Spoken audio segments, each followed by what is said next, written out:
தொடர்ந்து நம்ம ஈரானுடைய நிலவரங்களை பார்த்துட்டு இருக்கோம். இன்னைக்கு வந்திருக்கக்கூடிய சில முக்கியமான தகவல் என்னன்னு பாத்தீங்கன்னா, இன்னும் பேச்சுவார்த்தை இழுத்துக்கிட்டே இருக்கு. இவங்க பேச்சுவார்த்தை முடியும் அப்படிங்கக்கூடிய நம்பிக்கையே பாத்தீங்கன்னா போயிரும்.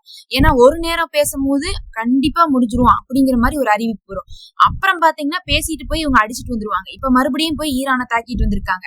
முதல்ல பாத்தீங்கன்னா என்ன சொன்னாங்க, ஒரு நாளைக்கு முன்னாடி பாத்தீங்கன்னா 2 மாசம் போர் நிறுத்துறோம், ஹார்மோஸ்ல இருந்து ஆனா பின்வாங்க மாட்டோம், ஆனா நாங்க போர் நிறுத்தினதுக்கு பிறகு என்ன ஆயிரும், அதுக்கப்புறம் நம்ம நிரந்தர போர் நிறுத்தத்தை பத்தி எல்லாம் பேசிக்கலாம் சொன்னாங்க. அதுக்கப்புறம் என்ன ஆச்சுன்னா, சரி இப்படி போயிட்டு இருக்கு, பேச்சுவார்த்தை கன்ஃபார்ம் ஆயிரும்னு எதிர்பார்த்துட்டு இருந்த நேரத்துல மத்தியஸ்தனம் பண்ணக்கூடிய குழுக்களும் சொன்னாங்க ஆமா பேச்சுவார்த்தை கன்ஃபார்ம் ஆக போகுதுன்னாங்க. அரபு நாடுகளும் சொன்னாங்க ஆமா நாங்க பாத்துட்டு தான் இருக்கிறோம், பேசிட்டு தான் இருக்கிறோம், அமெரிக்கா போறதா நிறுத்த போறாங்கன்னு சொன்னாங்க. சொல்லிட்டு இருந்த நேரத்துலதான் இவங்க என்ன பண்ணாங்க, பந்தர் அப்பாஸ்ல போய் தாக்குதல் நடத்தினாங்க. ஏன்டா தாக்குதல் நடத்தினீங்கன்னு கேட்டதுக்கு என்ன சொன்னாங்கன்னா, ஈரான் எங்களை அச்சுறுத்தல் பண்ணாங்க, அங்க அடிக்கிற மாதிரி ஒரு செய்கை கொடுத்திருந்தாங்க, அங்கிருந்து எங்களை தாக்குற மாதிரி எங்களுக்கு தகவல் வந்துச்சு, அதனால நாங்க முதல்ல தாக்கிட்டோம்ட்டாங்க. இதை ஈரான் மறுத்தாங்க. நாங்க அங்கிருந்து தாக்குறதுக்குலாம் ரெடியாவே இல்ல, பேச்சுவார்த்தை போயிட்டு இருக்கும்போது நாங்க ஏன் தாக்க போறோம், கெடுக்க போறோம் அப்படின்னு கேட்டிருந்தாங்க. இருந்தாலும் இவங்க போய் அடிச்சுட்டு வந்தோம். அவங்க சும்மா விடுவாங்களா, அவங்க விடாம என்ன பண்ணிருக்காங்க, 3 அட்டாக் என்ன பண்ணாங்க, அவங்களும் திருப்பி பண்ணிருந்தாங்க. அதுக்கு பிறகு சரி இதுதான் ஓஞ்சி போச்சுன்னு விட்டா மறுபடியும் பேச்சுவார்த்தை போயிட்டு இருந்துச்சு. பேச்சுவார்த்தை போயிட்டு இருந்த நேரத்துல மறுபடியும் நேற்று காலையில என்ன பண்ணிருக்காங்க, 2 தாக்குதல் நடத்திருக்காங்க. 2 தாக்குதலை ஈரான் மேல நடத்தி போட்டு இப்ப எந்த காரணமும் சொல்லல. அன்னைக்காவது என்ன சொன்னாங்க, எங்களுக்கு அச்சுறுத்தலா இருக்குனாங்க. இன்னைக்கு எதுவும் சொல்ல முடியாது, ஒரு தடவை பொய்ய பேசலாம், ஒவ்வொரு தடவையும் ஒரே பொய்ய பேச முடியாது. பாருங்க, 2 அட்டாக் பெருசா பண்ணிருக்காங்க. அட்டாக்ல 3 இடம் சேதமாயிருக்குது அப்படிங்கக்கூடிய தகவல் எல்லாம் வந்திருக்கு. உடனே இவங்க என்ன பண்ணாங்கன்னா, உங்களை நாங்க சும்மா விட மாட்டோம்னு சொல்லிட்டு குவைத்திலேயே வச்சு என்ன பண்ணாங்க, அங்க இருக்கக்கூடிய அவங்களுடைய ராணுவ தளத்தையும் அங்க இருக்கக்கூடிய அவங்களுடைய கப்பல் தளத்தையும் அடிச்சாங்க. ஏன்னா அமெரிக்காவுடைய 3 விஷயங்கள் குவைத்துல இருக்கு. சரியான அட்டாக் கொடுத்திருக்காங்க. கொடுத்ததுக்கு அப்புறம் இன்னைக்கு குவைத் என்ன பண்ணிருக்காங்க, இல்ல நாங்க தடுத்துட்டோம்னு சொல்லியிருக்காங்க. அதுக்கு ஈரான் இல்ல நாங்க எப்படி அடிச்சிருக்கோம்னு பாருங்க, இத்தனை ஏவுகணைகளை ஏவி இருக்கோம், அவங்க 2 தடுத்துட்டோம் 3 தடுத்துட்டோம்னு சொல்றாங்கன்னு சொல்லிட்டு ஒரு ப்ரூஃப் வீடியோ இன்னைக்கு என்ன பண்ணிருக்காங்க, ரிலீஸ் பண்ணிருக்காங்க. அப்ப ஈரான் குவைத்துல பெரிய ஒரு சேதத்தை அமெரிக்காவுக்கு ஏற்படுத்தியிருக்காங்க. குவைத்துக்கு கிடையாது, அமெரிக்காவுக்கு ஏற்படுத்திருக்காங்க. அப்ப இவங்க 2வது தடவை அடிச்சனால மறுபடியும் இப்ப வந்துட்டு இருக்கு. இந்த நேரத்துல நம்ம எப்படி போர் நிக்கும் நம்ப முடியும்? கேட்டா பேச்சுவார்த்தை போதுங்கிறாங்க, சமாதானம் வருங்கிறாங்க, ஆனா பாத்தீங்கன்னா செய்யக்கூடிய தாக்குதல்களை மட்டும் ஓயல. அடுத்தது இதெல்லாம் இப்படி போயிட்டு இருந்தா ஒரு பக்கம், மறுபக்கம் பாத்தீங்கன்னா இஸ்ரேலுக்கு பெரிய சௌரியம்னு தான் சொல்லணும். என்ன சௌரியம்னு கேட்டீங்கன்னா, இந்த போரை நிறுத்தி இருக்காங்க பாருங்க. இந்த போர் நிறுத்தம்னு சொல்றதா அப்படின்னே தெரியலன்னு தான் சொல்லணும். ஏன்னா ஈரான்கிட்ட 40 நாள் அடி வாங்கினாங்க அமெரிக்காவும் இஸ்ரேலும், அதுக்கப்புறம் மத்திய கிழக்கு நாடும். பார்த்தாங்க முடியவே இல்ல, என்னடா பண்ணலாம் இவங்கள அப்படின்னு சொல்லிட்டு போரை நிறுத்துறோம்னு ஃபர்ஸ்ட் 2 வாரம்னு அறிவிச்சாங்க. அறிவிச்சு இப்ப 2 மாசமாச்சு. 2 வாரம் நிறுத்தினாங்க. நிறுத்தி போட்டு என்ன பண்ணாங்க, பேச்சுவார்த்தைன்னு போனாங்க. ஆனா பேச்சுவார்த்தையில மட்டும் எந்த ஒரு முடிவு வரல. ஏன் முடிவு வரலன்னா, லெபனானை தாக்க ஆரம்பிச்சிருந்தாங்க. அப்ப லெபனானை தாக்கிட்டே இருந்தனால ஈரான் என்ன சொன்னாங்கன்னா, முதல்ல லெபனான்ல நிறுத்துங்க, அதுக்கப்புறம் எங்கள்கிட்ட பேசுங்கன்னாங்க.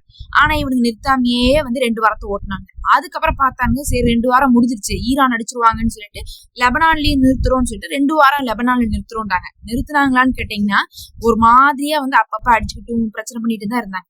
அதுக்கப்புறம் போய் ஹார்மோஸ பிடிக்கிறது, ஹார்மோஸ்ல வர கப்பலை முடக்கிறது, இப்படியே பண்ணிட்டு இருந்தாங்க. இப்ப 2 மாசம் கிட்டத்தட்ட ஓடி போச்சு. 2 மாசத்துல இவங்க பாத்தீங்கன்னா போர் நிறுத்திருக்காங்கன்னு பேருக்கு தான் சொல்லிட்டு இருக்காங்க. ஆனா பாத்தீங்கன்னா அப்பப்ப அடிச்சிட்டு இருக்காங்க. இது எப்படி இஸ்ரேலுக்கு யூஸ்ஃபுல்லா இருக்குன்னு பாத்தீங்கன்னா, லெபனான இதுதான் சான்ஸ்ன்னு சொல்லிட்டு அடிச்சிட்டு இருக்காங்க. இப்ப நம்ம ஒரே நேரத்துல 4 பேர்த்து சண்டை போடுறோம்னு வச்சுக்கோங்க. நம்மளால 4 பேருக்கு ஒரே நேரத்துல சண்டை போட்டா என்ன ஆகும், ஏதோ ஒரு இடத்துல நம்ம வீக்கா இருப்போம், எல்லா இடத்துலயுமே நம்ம சக்சஸ் ஆக முடியாது. உடனே பார்த்தாங்க, ஈரானு நம்மளை அடிக்கிறான், ஈரானுக்கு சப்போர்ட்டா ஏமனு நம்மளை அடிக்கிறான், ஹவுதிஸ், ஈராக்ல இருக்கக்கூடிய குழு நம்மளை அடிக்கிறாங்க, 3 பேத்தையும் ஆஃப் பண்ணிடலான்ட்டு சமாதானம் போர் நிறுத்தம்னு ஆஃப் பண்ணி விட்டு லெபனானை மட்டும் என்ன பண்ணல, ஆஃப் பண்ணவே இல்லை. அவங்கள போட்டு அடின்னு அடிச்சுட்டு தான் இருக்கிறாங்க. லெபனான்ல செய்யக்கூடிய தாக்குதல்ல சாதாரண தாக்குதலே கிடையாது. இஸ்ரேல் ஒரு பெரிய இனப்படுகொலை தான் செஞ்சுட்டு இருக்குன்ட்டு லெபனானுடைய கவர்மெண்ட் கதறாங்க. அதனால லெபனான்ல கொஞ்ச நெஞ்ச அடிலாம் இல்ல, எக்கச்சக்கமான அடி, மக்கள் உயிரிழந்துட்டே இருக்கிறாங்க, பல இடங்கள் அழிக்கப்பட்டிருக்குது அப்படிங்கிறது மாற்று கருத்துலன்னு நம்ம தெரிஞ்சுக்கலாம். அப்ப லெபனானை என்ன பண்றாங்க, இஸ்ரேல் இதுதான் சான்ஸ்ன்னு சொல்லிட்டு போர் நிறுத்தத்துல நிறைய வேலையை அங்க பண்ணிட்டு இருக்காங்க. நெத்தன்யாவுக்கு ஆப்ஷனே இல்ல, காசாவுல எந்த ஒரு வெற்றியும் தழுவல. ஈரான்கிட்ட தோல்வியே தழுவிட்டாங்க. காசாவை பொறுத்தளவுக்கு வெற்றி தான் தழுவுல, தோத்தாங்க அப்படின்னு முழுசா சொல்ல முடியாது. ஏன்னா வந்து சமாதானம் அப்படி இப்படின்னு போய் போரை நிறுத்தி வச்சிருக்காங்க.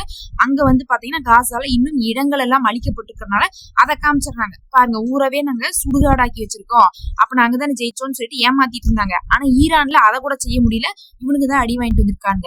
அப்ப இன்னைக்கு ட்ரெண்டுக்கு என்ன பண்ணும், லெபனானையும் சுடுகாடா ஆக்கினா மட்டும்தான் எலெக்ஷன் வரப்போகுது இந்த வருஷத்துடைய கடைசியில, அதில் நம்ம ஜெயிக்க முடியும்னு சொல்லிட்டு தான் இப்ப லெபனான்ல போட்டு என்ன பண்ணிட்டு இருக்கானுங்க, காசால அடைய முடியாத வெற்றியை, ஈரான்ல அடைய முடியாத வெற்றியை ஏமன்ட்ட போய் வந்து என்ன பண்ணாங்க, ஹவுதிஸ்ட அடியான அடி வாங்கிட்டு வந்தாங்க. அமெரிக்காக்காரன் முதல் கொண்டு அங்க அடைய முடியாத வெற்றியை வந்து என்ன பண்ணணும், இங்க அடைஞ்சிடணும்னு சொல்லிட்டு பார்த்து முயற்சி பண்ணிட்டு இருக்காங்க. அதனால லெபனான் மக்கள் ரொம்ப சிரமத்துல இருக்காங்க. ஆனா பதிலுக்கு லெபனானுடைய போராளிகள் இவங்களை சும்மா ஓடுறதா இல்ல, அவங்களும் நல்லா வெளுத்து வாங்கிட்டு தான் இருக்காங்க. இன்னைக்கு கூட 2 ட்ரோன் வீடியோ வெளியிட்டிருக்காங்க. சரியான ஷாட், ஓட ஓட என்ன பண்ணிருக்காங்க, இஸ்ரேலை வந்து அடிச்சிருக்காங்க. லைவாவே வந்து என்ன பண்ணிருக்காங்க, அதை காமிச்சிருக்காங்க. இன்னைக்கு அதெல்லாம் ஒரு பெரிய அதிர்வலைகளை வந்து ஏற்படுத்தியிருக்கு. அடுத்து ரொம்ப முக்கியமான விஷயம், உங்களுக்கே தெரியும், ஈத் அன்னைக்கு கூட ஒரு நிம்மதியான ஒரு நிலைமை காசால இல்ல. எப்பெல்லாம் காசால வந்து ஈத் வருதோ, இந்த வருஷம் போன வருஷம் இல்ல, பல வருஷமா இஸ்ரேல் எதையாவது ஒண்ணு போய் பண்ணிட்டு வருவான். அப்படிதான் இந்த தடவை என்ன பண்ணிருக்கான், பெரும் தாக்குதலே அங்க நடத்தியிருக்கான். அதுவும் வந்து வெஸ்ட் பேங்க்லயும் மக்கள் கஷ்டப்பட்டு இருக்காங்க. தொழுக கூட விடாமதான் போய் வந்து 1 லட்சம் மக்கள் வந்து என்ன பண்ணிருக்காங்க, ஒரு 1.5 லட்சம் மக்கள் போய் கஷ்டப்பட்டு தொழுதிருக்காங்க. தொழுக விட மாட்டிக்கிறானுங்க, பள்ளிவாசல புடிச்சு வச்சிடறானுங்க. சாமுவேல் மாஸ்க் அப்படின்னு சொல்லிட்டு அங்க இருக்குது, அந்த மாஸ்க வந்து என்ன பண்ணிட்டாங்க, பள்ளிவாசல புடிச்சு வச்சுட்டானுங்க. ஏற்கனவே இப்ராஹிமியா அப்படின்னு சொல்லக்கூடிய பள்ளிவாசல் கைப்பற்றி வச்சிருக்கானுங்க. இவங்களுக்கு வேற பொழப்பே கிடையாது, வெஸ்ட் பேங்க்ல இருக்கக்கூடிய பள்ளிவாசல பிடிக்கிறதும் மக்களை தொழுக விடாம பண்றதும் பண்ணிட்டு காசால 2 இடத்துல பெரிய அட்டாக் பண்ணிட்டானுங்க. ஒவ்வொரு இடத்துல 25 பேருக்கு மேல கான்யூனிஸ் பகுதியில எல்லாம் வந்து இறந்திருக்காங்க. இது ஒரு கொடுமையான ஒரு நிகழ்வு தான். ஈத் அன்னைக்கு தாக்குதல் செஞ்சு ஒரு ஏரியால இருக்கிற 25 பேர் இறந்திருக்காங்கன்னா நீங்க என்னத்த சொல்ல முடியும். 25 பேர் இறந்தாங்கன்னா 100 பேர் படுகாயம் அடைஞ்சிருப்பாங்க. அந்த மக்களுடைய மனநிலையை யோசிச்சு பாருங்க, ரொம்ப கொடுமைங்க, சொல்லவே முடியாது. அந்த அளவுக்கான தாக்குதலை நடத்தி போட்டு கடைசியா என்ன பண்ணிருக்காங்க, பாலஸ்தீனத்துடைய முகமது அவுதா அப்படின்னு சொல்லக்கூடிய தலைவரையும் தாக்கியிருக்காங்க. அங்க நிறைய படைகள் இருக்குங்க, அந்த படைகள்ல இருக்கக்கூடிய தலைவர்களை குறி வச்சு தாக்குனதுல இந்த தடவை முகமது அவுதா அப்படிங்கிறவங்க ரொம்ப முக்கியமான நபர்.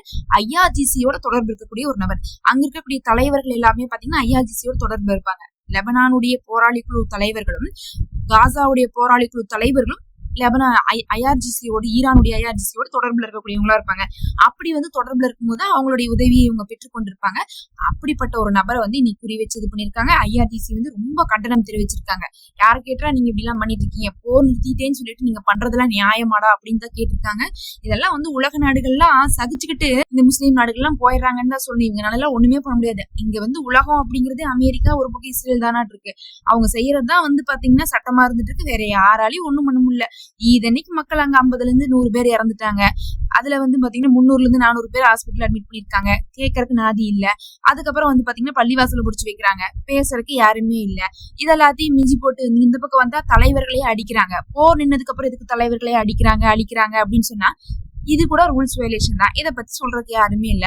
மிஞ்சி போனா இந்த ஐநா வந்து கண்டனம் தெரிவிக்குது. அந்த கண்டனத்தை இவங்க மதிக்க கூட மாட்டானுங்க. இவங்க சௌரியத்துக்கு ஐநாவை பயன்படுத்தின அமெரிக்காவும் இஸ்ரேலும் இப்ப வந்து இவங்களுக்கு வந்து ஆப்போசிட்டா வருதுன்னா யூஸ் பண்ணிக்கவே மாட்டேங்கிறாங்க. ஐநாவெல்லாம் ஒரு ஆளா அப்படிங்கிற அளவுக்கு போப் பிரான்சிஸ் திட்டினானுங்க. எல்லாத்தையுமே என்ன பண்றாங்க, இவங்களை பத்தி எதிர்த்து பேசினா டாக்ஸ், திட்டுறது, தாக்குதல், கண்டனம், பழி, இப்படியே போயிட்டு இருக்குது. யாரும் பேசுற கூட இல்லாமதான் நிலைமை என்ன ஆயிட்டு இருக்குது, நாளுக்கு நாள் கடந்து போயிட்டு இருக்கு. ஈரானாவது வந்து ஜெயிச்சாதான் ஓரளவுக்கு இவங்களை கட்டுப்படுத்த முடியும் அப்படிங்கக்கூடிய ஒரு நிலைமையில தான் இவங்க ஜெயிச்சிடக்கூடாதுங்கிறதுக்காக தற்காலிக போரை நிறுத்தி போட்டு இவங்க மறுபடியும் எல்லா பக்கம் தாக்குதல் தான் பண்ணிட்டு இருக்காங்க. இதுல சமாதானம் வருமா வராதான்னு கேட்டா வர்றதுக்கான எந்த வாய்ப்புமே தெரியவே மாட்டேங்குது. சும்மா வந்து அப்பப்ப வந்து வருதுன்னு பொய் மட்டும் சொல்லிட்டு இருக்காங்க. பொறுத்திருந்து பார்க்கலாம். இதெல்லாம் இப்ப வந்து தகவல்.